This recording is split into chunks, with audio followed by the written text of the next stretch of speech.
Dans cette vidéo, je vais te montrer comment analyser le marché grâce à la LS Market Theory sur Forex Indice. Je vais te montrer comment est-ce que j'élabore mes scénarios, comment est-ce que je trouve mes billets. Vers la fin de la vidéo, je vais te montrer comment est-ce que nous, chez les spéculateurs, nous passons de l'analyse au trading. Alors si tu veux faire partie de la communauté, abonne-toi à la chaîne pour ne pas louper les prochaines vidéos. Et reste jusqu'à la fin pour découvrir tout ça, c'est parti. Alors, on va commencer par les Forex. Donc, parce que moi, personnellement, je trade 3 marchés. Donc, je trade le marché du Forex. C'est le marché de Forex, je trade l'euro-dollar et le GBP USD. Donc, l'euro USD et les GBP USD. Et sur les marchés des indices, je ne trade pas tous les indices, je trade uniquement les DAX. Pourquoi? 1. Je suis day trader, je fais du day trading sur ces actifs-là et je suis spécialisé sur la bourse de Londres. Donc, je trade personnellement la bourse de Londres. Bien sûr, on peut trader la bourse américaine, on peut trader la bourse asiatique aussi. C'est la plupart des personnes vous disent n'est pas trader la bourse asiatique, mais on peut trader aussi la bourse asiatique. Il suffit juste de sélectionner les bons actifs parce que, dépendamment des sessions, d'ailleurs, c'est la clé du day trading, il faut trader quand il y a du volume. Ok, parce que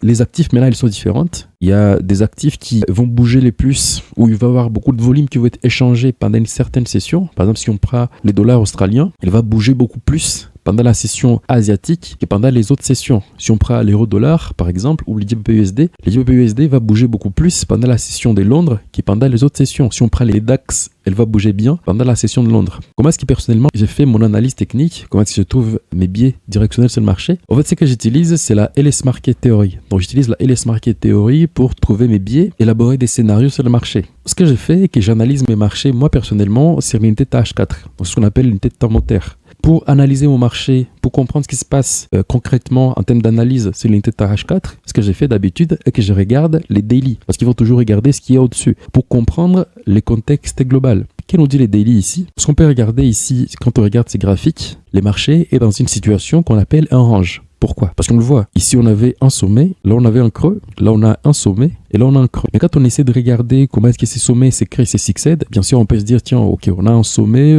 ces sommets les plus hauts que la précédente, ces creux plus hauts que la précédente, on peut se dire que c'est une tendance haussière, mais non.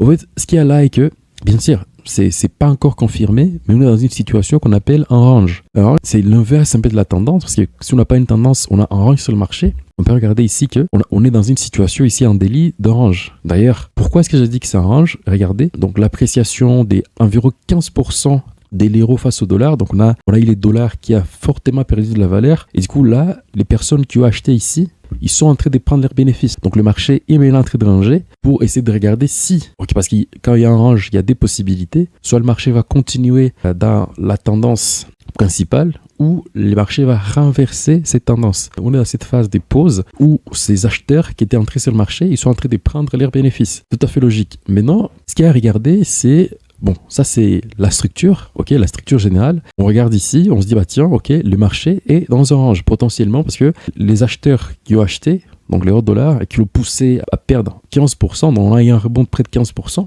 Ils sont en train de prendre leurs bénéfices. Bien sûr, s'il va y avoir d'autres consensus, voilà, d'autres fondas, d'autres éléments qui vont pousser le marché à monter, peut-être que la hausse pourrait reprendre. Mais là, maintenant, ce qui se passe, c'est qu'on est dans une phase des pauses. Okay, on est dans une phase des pauses. Moi, ce que j'aime personnellement dessiner, c'est essayer de regarder quel était le niveau, quelle était la zone qui était au plus haut. Donc si je disais tiens j'ai un range maintenant, la borne haute de mon range serait celui-ci et la borne basse de mon range serait celui-ci. La stratégie que je vais employer ici, ça serait une stratégie donc des ranges parce qu'on n'est pas dans une tendance, on est dans un range. Et ça c'est très important de le savoir parce que ça te permet de comprendre le contexte dans lequel tu es. Quand on est en tendance, c'est pas la même chose que quand on est en range. Parce que dans une tendance, ce qu'on va faire, on va donc tenter d'acheter le plus bas. Par exemple dans une tendance haussière, on va tenter d'acheter les plus bas. Pendant la correction, on ne fait rien, mais on va donc tenter à chaque fois d'acheter le plus bas pour suivre cette tendance haussière. Inversement, pour une tendance baissière. Mais par contre, dans un range, la stratégie elle est différente. On n'achète pas le plus bas ou on ne vend pas le plus haut. Ce qu'on essaie de faire dans un range, c'est qu'on va donc essayer d'acheter les bas du range et vendre les hauts du range. C'est ça un peu la stratégie. Et là, qu'est-ce qu'on peut remarquer tout d'abord ici en daily? On peut se rendre compte que le marché a touché la borne haute. Bien sûr, la borne haute, on peut se dire que c'est celui-là, mais on prend toujours un niveau qui est un peu plus proche parce que la borne haute, c'était autour de 1,19. Ok, 1,19 les chiffres est rond, parce que tout ça, c'est des concepts de la LS Market Theory. Donc, on avait ces niveaux ici, le 1,18, et on avait ces niveaux-là. Ces niveaux, c'est le plus haut du mois de juin.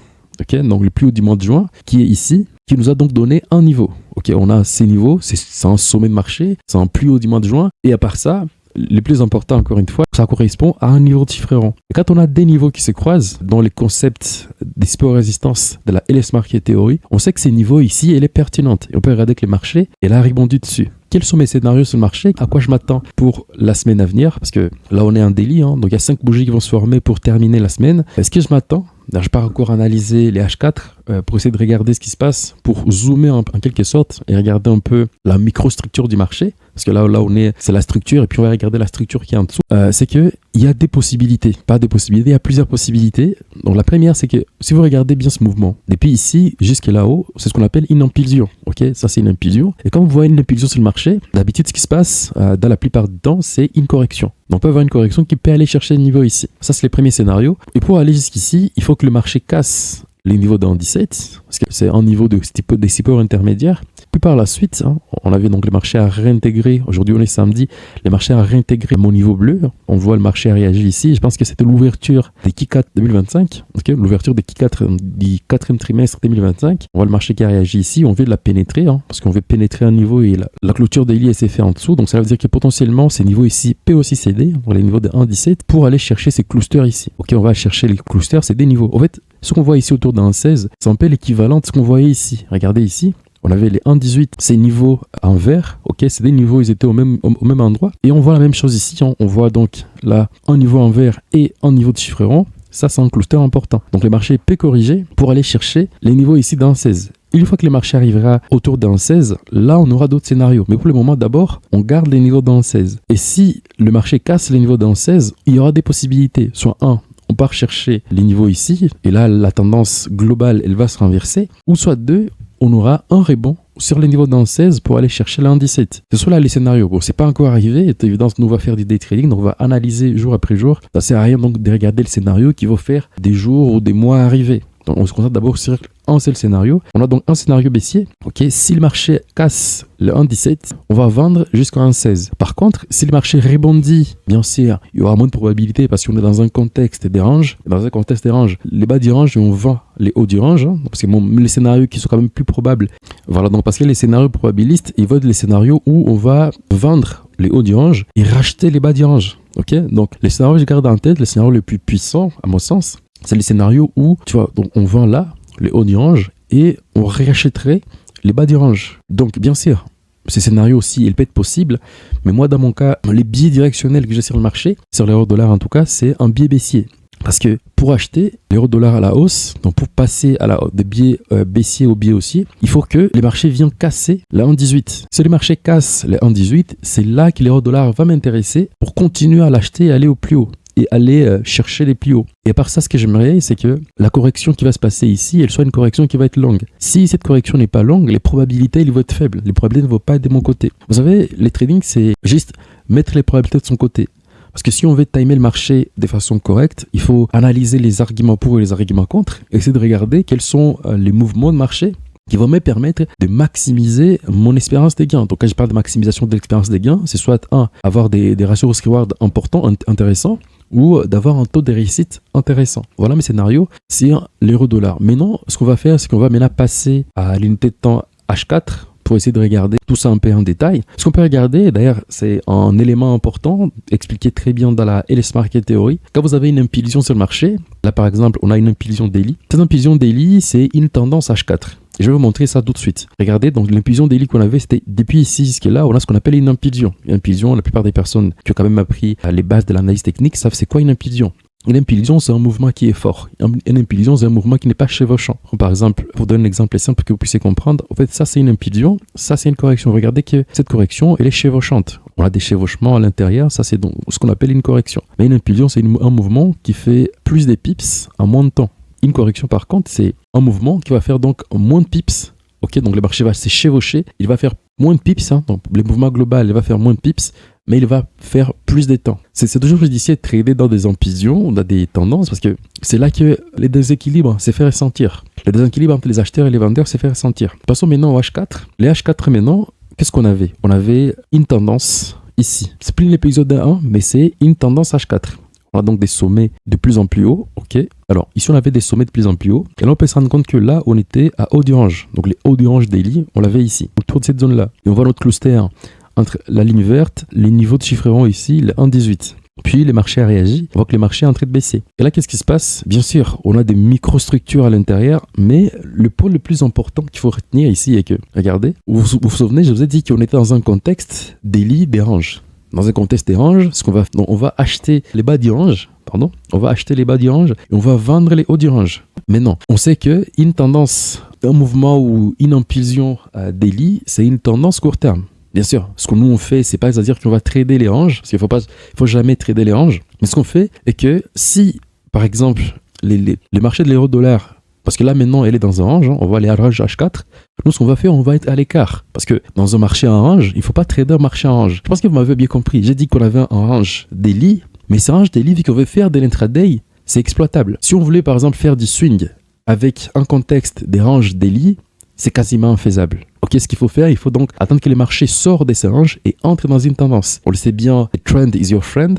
C'est un conseil qu'il ne faut pas mettre à côté ou qu'il ne faut pas prendre à la légère. The trend reste notre ami. Bien sûr, ici par exemple, on avait un range daily, mais quand même, H4, ok, on avait une tendance. Et nous, on a tradé, parce qu'on a tradé à l'M15, d'ailleurs, je vais vous montrer un trade à la fin, qu'on a pris ici. On va donc exploiter, bien sûr, dans un contexte des autour du plus bas, notre biais daily, il est haussier. Autour du plus haut, notre biais daily est baissier. Ça, c'est le contexte des ranges. Maintenant, quand on baisse à un temps inférieur, par exemple les H4, ici, ce qu'on va faire, on a une tendance. Et nous, ce qu'on va exploiter, ce qu'on va faire est que on va donc atteindre que ce marché de l'euro-dollar entre dans une tendance pour qu'on commence maintenant à exploiter, à trouver des opportunités, à exploiter cette tendance du marché. Notre biais est baissier, ok, on a un biais baissier sur l'euro-dollar, donc si on casse la 1,17, on va donc vendre les marchés pour aller chercher les niveaux de 1,16 ou ces fameux clusters antécédés niveaux entre les niveaux verts et les niveaux de 1,16. Donc ça, c'est les biais. Maintenant, pour y arriver, il y a une seule condition, il faut que les marchés cassent plus bas ici, les plus bas H4.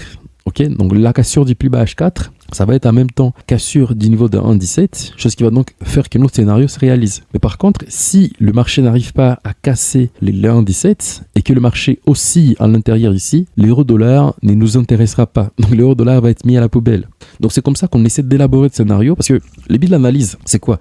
Les billes d'analyse, c'est analyser la situation du marché pour étudier la clarté de la situation. Si on n'a pas des arguments qui penchent pour une baisse, alors la clarté de la situation diminue. Et trader dans ce marché-là baissera drastiquement votre espérance des gains. Vous n'allez pas avoir une espérance des gains positive dans ce marché-là. Parce qu'on le sait bien. Essayez de regarder. Si par exemple on a acheté ici un M15 ou un M5, regardez, il y a un gros mouvement. Si on a acheté là, il y a eu un gros mouvement. Et si on a acheté par exemple ici, il y a eu un gros mouvement. Donc à chaque fois quand on trade dans le sens de la tendance, il y a beaucoup plus de probabilités, des probabilités qu'on puisse s'exposer à un mouvement qui, à l'occurrence, va être dans notre essence, parce qu'en une tendance haussière, il y aura plus d'acheteurs, et nous, si on se positionne dans l'essence de ces achats, il y a plus d'achats. À part ça, l'élément le plus important, d'ailleurs, je l'ai dit au début de la vidéo, c'est qu'on doit s'exposer aussi dans un timing des marchés où il y a le plus de volume. Pour revenir un peu à l'euro-dollar et conclure tactif, c'est que nos scénarios pour les semaines à venir, c'est pas pour la semaine prochaine d'abord, ok, pour la semaine prochaine, ça va être donc de casser la cassure d'un 17 pour aller chercher les 1,16 et ce fameux cluster ici. C'est ça notre biais directionnel. Donc, si longtemps que le marché ne passe pas en dessous de ces plus bas H4, t'es net c'est l'euro-dollar. Et aussi longtemps que le marché ne casse pas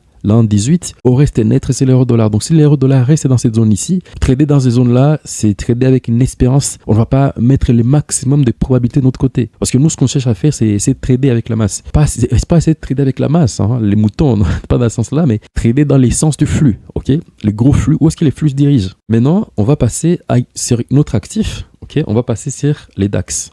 Pour l'analyse maintenant sur les DAX, qu'est-ce qui s'est passé? On va commencer par regarder la structure du marché. Parce que la LS Market Theory, si c'est aujourd'hui que vous apprenez la LS Market Theory, la LS Market Theory, c'est une façon d'analyser le marché, donc en transformant la complexité de marché en une dualité claire et simple. Cette dualité, c'est les ranges et les tendances, les impulsions de correction, donc tout est une dualité. Les résistances et les supports, toutes ces dualités créent différents concepts.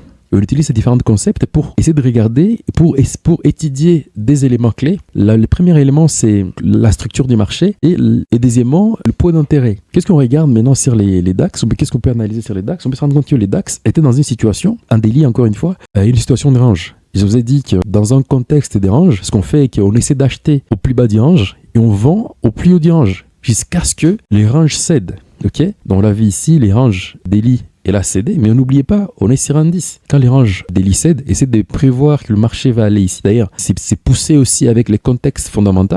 Dans un contexte où les sentiments du marché est risquent, par exemple, et qu'on a la banque centrale qui est en train de baisser les taux d'intérêt, s'imaginer que les DAX va baisser comme ça, c'est complètement illogique, vous voyez un peu. Ce que j'ai fait dans cette vidéo, c'est vous montrer juste comment est-ce qu'on fait l'analyse technique, et c'est uniquement basé sur l'analyse technique. Ce qu'on fait en général, c'est une analyse tripartite. On fait l'analyse technique, fondamentale et comportementale. Bon, bien sûr, si vous voulez que je vous montre comment est-ce que j'ai fait personnellement, ou est-ce que comment nous, chez les spéculateurs, on fait l'analyse fondamentale et comportementale, faites-le moi savoir dans les commentaires. Ça sera un plaisir de faire une vidéo sur le sujet. Qu'est-ce qu'on a vu ici? On était dans un contexte des ranges. On avait donc les plus hauts et les plus bas des ranges qui étaient respectés ici. Qu'est-ce qui s'est passé? On a donc une cassure du bas des ranges. On a cassé les ranges en dessous. Donc ça veut dire qu'à ce niveau-là, on pourrait se dire, tiens, on a un biais baissier. Mais attention, ce qui s'est passé est que le marché a vite réintégré notre range. Et on le sait, quand les marchés réintègrent un range et qu'on est dans une tendance, par exemple, haussière, et on a eu un range qui était long, parce que la philosophie derrière un range, c'est quoi? C'est que quand vous avez une tendance haussière et que vous voyez un range, cela signifie que les investisseurs ou les intervenants du marché, ils sont indécis. Et quand ils sont indécis, ce qu'ils vont faire, ils vont donc attendre, par exemple, un événement. En attendant cet événement, pour clarifier un peu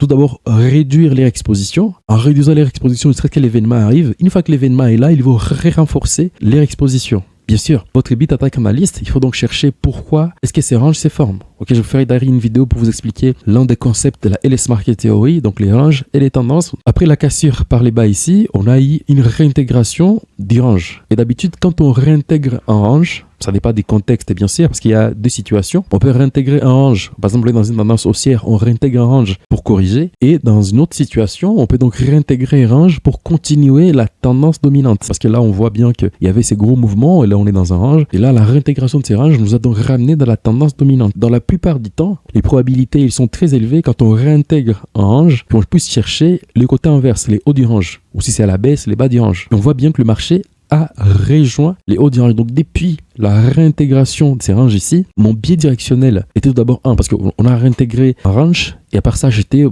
dirais ça, c'est ce qu'on appelle une fausse cassure. Donc on a une fausse cassure à ce niveau ici. Mon biais directionnel daily était d'acheter. Tout ce que j'allais faire à court terme, parce que moi je fais du day trading, c'est faire des achats jusqu'à ce qu'on puisse atteindre les hauts du range. Et là, je sais que bien sûr, certains achats ne vont pas passer, mais la plupart de mes achats, ils vont littéralement augmenter. Et c'est ça la clé pour augmenter ton taux de réussite. Si vous voulez augmenter votre taux de réussite, soyez un bon analyste. Ayez des bons scénarios. Si tes scénarios se réalisent, tu vas littéralement avoir un bon taux de réussite. Donc par exemple, si on va prendre des traders, un trader A qui trade ses setups, il va trader les setups à l'achat et les setups à la vente. On voit bien que dans ce contexte des marchés ici, tous les setups à la vente, par exemple, si il avait cherché de setups à la vente ici, là ou là, tous les setups à la vente n'auraient pas marché. Mais les setups à l'achat, il va y avoir plus des setups à l'achat qui vont fonctionner que des setups à la vente. Voilà un peu ce que je vais dire. Maintenant, vu que le contexte, il est bien compris, d'ailleurs, notre scénario haussier sur les DAX daily, il est déjà comblé. Donc, on visait les hauts du range. Et là, maintenant, les prochains scénarios vont être d'attendre que le marché d'abord corrige.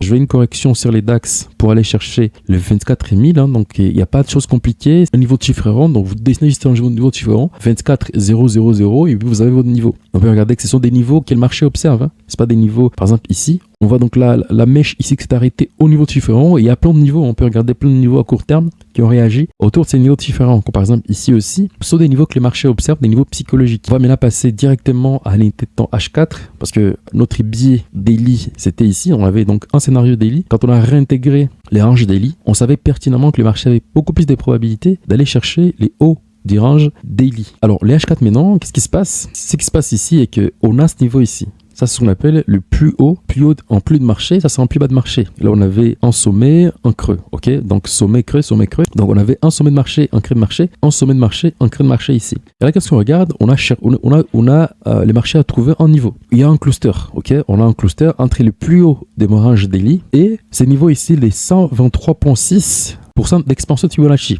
Alors, comment est-ce que je l'ai dessiné? J'ai pris les 100% de Fibonacci, c'est ici. Les 0% de Fibonacci, c'est ici. Et ça, c'est l'expansion 123,6. D'ailleurs, les retracements et les expansions de Fibonacci font partie des concepts et clés de la LS Market Theory. Si vous voulez que je vous fasse une vidéo sur comment trouver les niveaux de support résistance pertinentes, faites-le moi encore une fois savoir dans les commentaires. Et je me ferai un plaisir de faire une vidéo. Les scénarios qu'on va avoir ici, c'est que, d'ailleurs, c'est ce que moi je veux. Regardez mon niveau en vert ici. Donc, si les marchés réintègrent mon niveau en vert ici, les scénarios que je vais mettre en place, ça va donc être de vendre le marché pour aller chercher les 24 000. Et si les marchés cassent les 24 000, je peux atterrir chercher des niveaux plus bas. Mais attention, il faut donc analyser aussi les contextes fondamentaux. Bien sûr, c'est bien d'avoir des scénarios. Donc si on revient un peu en daily, essaie de prédire que le marché va chuter pour aller chercher les bas ici. Là, c'est sur le marché du DAX. On est sur les DAX. Il faut qu'il puisse y avoir un crash. Mais dans les contextes fondamentaux actuels, c'est quasiment impossible. Donc, il faut un peu marier l'analyse technique au contexte fondamental et au comportement des investisseurs ou à l'analyse comportementale du moment. Alors, les scénarios probables sur les DAX, c'est la réintégration de mon niveau ici. Donc, si le marché réintègre mon niveau ici, parce que là, si le marché continue à faire du surplace ou continue de monter un peu, ça c'est un autre scénario, donc on va juste analyser peut-être la semaine prochaine, mais les scénarios les plus probables, parce qu'on voit ce mouvement, parce que quand on a un mouvement, donc Wyckoff appelle ça le concept d'action-réaction, quand on voit donc le marché qui nous fait un mouvement comme ça, donc ça c'est ce qu'on appelle une impulsion, l'impulsion elle est forte, une correction va suivre après, donc action-réaction, on aura une réaction de marché. Et là, on sait que ici on est à haut du range, on a les hauts du range daily. Est-ce que ces hauts du range daily vont continuer à être respectés? C'est un range qui est là depuis plusieurs mois d'ailleurs. Si ces ranges daily est respecté, on va avoir des acheteurs qui vont donc intervenir sur le marché autour des hauts du range daily. Et ça va pousser le marché, pas directement vers les bas du range daily, mais peut-être au moins jusqu'au niveau des 24 000. Et on peut regarder que dans bien sûr, les scénarios qu'on va exploiter, ça va donc être un scénario de réintégration. Bien sûr, les probabilités, elles sont différentes. Parce que, bon, ce que nous, personnellement, ce qu'on fait chez les spéculateurs ou la LS méthode, c'est que les setups qu'on va trader à court terme, bien sûr, ils vont se ressembler. Parce que nous, quand on trade à court terme, les setups se ressemblent. Mais les contextes dans lesquels chaque trade setup va être placé, ils vont être différents. Parce que là, on le sait, si le marché réintègre mon range, donc si le marché réintègre le plus haut H4, je vais avoir donc un biais baissier pour aller viser les niveaux ici. Bien sûr, je peux même aller chercher bas du range, donc les plus bas à H4 ici, mais vu qu'il y a un niveau qui est proche, je vais d'abord commencer par chercher le niveau ici. Et du coup, peut-être, ça va créer un range parce qu'on ne va pas dépasser ce plus bas ici. On va faire des achats, on va avoir une stratégie peut-être donc on va être dans un marché qui n'est pas, qui est sans tendance, et un marché qui ne va pas nous intéresser à court terme, en tout cas en day trading. Maintenant, donc c'est ça les biais directionnels que j'ai, en tout cas sur les DAX. Alors passons maintenant au GBP/USD. Donc les GBP/USD maintenant, donc on va commencer par le même processus parce qu'on a un même processus d'analyse technique. On commence à analyser les délits. Quand on se regarde, en fait, les GBP/USD et l'euro-dollar, ils sont comme, je dirais, corrélés. Bon, bien sûr, les mouvements ne vont pas suivre, c'est pas une corrélation à 100%, mais parfois, ils vont se décorréler un tout petit peu, ils vont se corréler, etc. Et on sait que les dollars représentent une grosse partie des volumes échangés sur le Forex et que, voilà, le mouvement que c'est faux sur l'euro-dollar, ils vont faire bouger, c'est pas des corrélations très actifs. Qu'est-ce qu'on a sur les GBP/USD? GBP/USD, même chose, hein. Donc, je dirais, on est bien sûr dans un range, parce que la plupart des personnes pensent qu'un range, c'est des sommets, des creux au même niveau. Bien sûr, c'est une façon d'apprendre ça aux débutants. Mais en fait, les ranges, c'est un peu plus complexe que ça. Trouver des ranges parfaites avec des sommets et des creux qui sont au même niveau, ça arrive rarement sur le marché. Donc, ce que je fais, c'est que quand je regarde une tendance haussière, par exemple, dans ce qu'on nous, personnellement, chez les spéculateurs, grâce à la LS Market Theory, on identifie un range. Quand je vois une tendance haussière, on a des sommets et des creux de plus en plus hauts. Ça, c'est les grands classiques. Quand le marché va casser les derniers creux, dans une tendance haussière, quand le marché va casser les derniers creux, automatiquement, directement, j'ai un range. Le plus haut de mon range va être ces niveaux-là. Le plus bas de mon range va être ces niveaux ici, tout d'abord au début. Alors, avec les temps, mon range va se réajuster. Donc, mon plus bas du range, il va être ces niveaux ici parce que c'est les plus bas qui étaient créés sur le marché. Et là, je vais commencer directement à acheter ces bas du range ici. Je vais avoir un biais baissier, un biais acheteur ici, sur ces bas du range. Et du coup, si le marché se rapproche des hauts du range ou des niveaux intermédiaires à ce haut du range, je vais avoir un biais baissier, etc., etc. Donc, c'est comme ça qu'on exploite, c'est comme ça qu'on essaie d'anticiper un range avant tout le monde. Parce que les marchés, c'est l'anticipation. Il faut toujours essayer d'entrer, il faut toujours essayer d'avoir des informations un peu avant tout le monde. Et ça vient de l'expérience, c'est une compétence. Maintenant, sur les GBP/USD, ce qu'on peut regarder sur le marché, c'est qu'on avait ces bas du range ici, on avait ces bas de marché, on avait ces hauts de marché. On regarde que le marché a fait une impulsion baissière, on peut appeler ça une impulsion baissière. Le marché a fait une correction et le marché a fait un autre mouvement qui est venu casser le plus bas. Et là, qu'est-ce qui se passe? On est en tendance baissière. Donc c'est comme si on a cassé mon bas de range. J'avais mon range d'ici jusqu'ici, donc j'avais mon haut du range. Les hauts du range étaient ici. Les bas du range étaient ici. Et du coup, là, on casse mon range. On entre dans une tendance. Mais là, ce que moi j'attends, c'est que après la cassure de ces ranges, je vais avoir un rebond. Et après ce rebond, je vais continuer à shorter le marché. Mais qu'est-ce qui s'est passé? On n'a pas eu ces retests. Donc, on n'a pas eu un rebond puis pour continuer à shorter le marché, mais on a eu une réintégration. Donc, on a donc réintégré notre range. On avait notre range, les bas du range qui étaient ici. D'ailleurs, ce qui se passe aussi, ce qu'on fait, c'est que quand on a un sommet, ça c'est le haut du range, les hauts de mon range, et ça c'est les bas de mon range. Là, on a réintégré notre range. Et là, notre biais directionnel était de devenir acheteur. On peut regarder qu'il y a des beaux mouvements. Hein. Si on avait traité qu'à l'achat, on aurait chopé des beaux mouvements asymétriques, parce que nous, ce qu'on va faire, c'est que je vais donc entrer dans des trades qui ont taux de réussite au-dessus de 50%, et à part ça, qui ont même un ratio, comment ça s'appelle, qui a un RR, ok, les ratios Skyward, minimum de 3. Des D, on peut prendre 1 pour 2. Si les probabilités sont très élevées, 1 pour 3, voire même beaucoup plus. Ça permet de maximiser un peu notre espérance des gains. On avait un biais acheteur ici, on est vers ces niveaux ici. On est au niveau des 1,35, les niveaux différents, ok, le niveau de 1,35, mais comme différemment d'ailleurs de l'euro-dollar, parce que l'euro-dollar lui, il entre dans un range, mais c'est pas la même chose pour les dollars et les GBP, parce que ce qu'on peut regarder ici est que les hauts du range n'est pas encore atteint. On l'a vu, hein, sur l'euro-dollar, on était à haut du range daily, mais là, les hauts du range n'est pas encore atteint. Donc ça veut dire qu'il y a ces niveaux à travailler. Donc les marchés peuvent corriger. Et donc d'ailleurs, là, le marché est dans une correction. Si le marché casse les niveaux de 1,35, ou voire même passe au-dessus de ma ligne verte ici, et que j'ai des beaux setups court terme, je vais donc acheter pour aller chercher donc les 1,35 vers les 1,36, ok, donc les niveaux de 1,36 quelque part ici, le 1,36, puis si le niveau de 1,36 casse, on va donc aller chercher mon niveau vert qui est ici. Donc j'ai un biais, je dirais, haussier sur les GBP USD, et si par exemple, d'ailleurs ça m'amène aussi à cette phase de corrélation, si les GBP USD continuent de monter, alors on pourrait peut-être avoir ici une grosse phase de latéralisation qui va donc rendre inintéressant pour la semaine à venir l'euro-dollar, ok, parce que si les GBP USD rebondissent et qu'on a ces biais haussiers comme attendu, ici on va avoir une phase de stagnation pour cet actif. Bien sûr, peut-être plus tard, quand les GBP USD va arriver au plus haut des ranges, on aura des biais baissiers et on va voir cet effet de corrélation. Il faut donc nous amener à shorter ces deux actifs en même temps. On voit un peu l'effet de corrélation, comment ça nous aide aussi à réactualiser et à forger notre conviction sur les différentes biais de marché. Mais là, ce qu'on va faire, on va passer maintenant à H4, parce que ici on le sait, hein, donc les marchés donc depuis la réintégration qu'on a vue ici, quand le marché a réintégré un daily, notre biais daily est devenu haussier jusqu'à haut du range. Parce qu'on est dans un range, je l'ai bien dit, hein. Là c'est les bas du range et là c'est les hauts du range. Donc les marchés a réintégré notre biais, c'est de faire des achats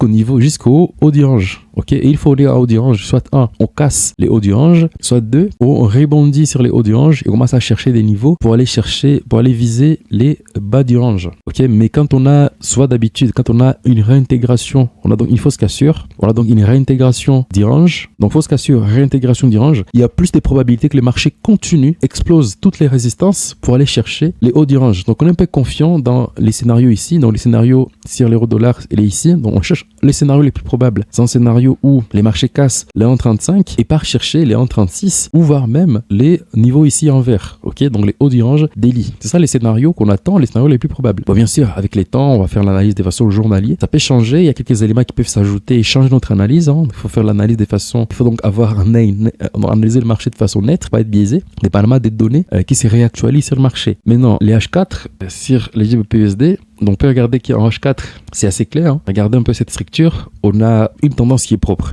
On a une tendance haussière qui est propre. Des sommets comme dans les livres d'analyse technique d'ailleurs. On a des sommets. Je m'excuse, c'est pas ici, c'est là. On a un sommet, on a un creux. Et là, on a un sommet ici et on a un creux. On peut regarder que là, c'est une impulsion. On a un mouvement qui est fort, qui explose énormément. Et là, on a un mouvement chevauchant. Les mouvements, donc c'est un mouvement, donc quand on regarde les sommets et les creux, à l'intérieur de ces mouvements, les marchés font plus de temps pour quitter du point A au point B. Mais par contre, ici, pour sortir du point A au point B, les marchés explosent énormément. Donc là, ce qu'on attend d'ailleurs, c'est que après cette phase de correction qu'on est en train de voir ici, si le marché corrige fortement et qu'il casse 1,35, alors on va aller chercher des niveaux beaucoup plus hauts.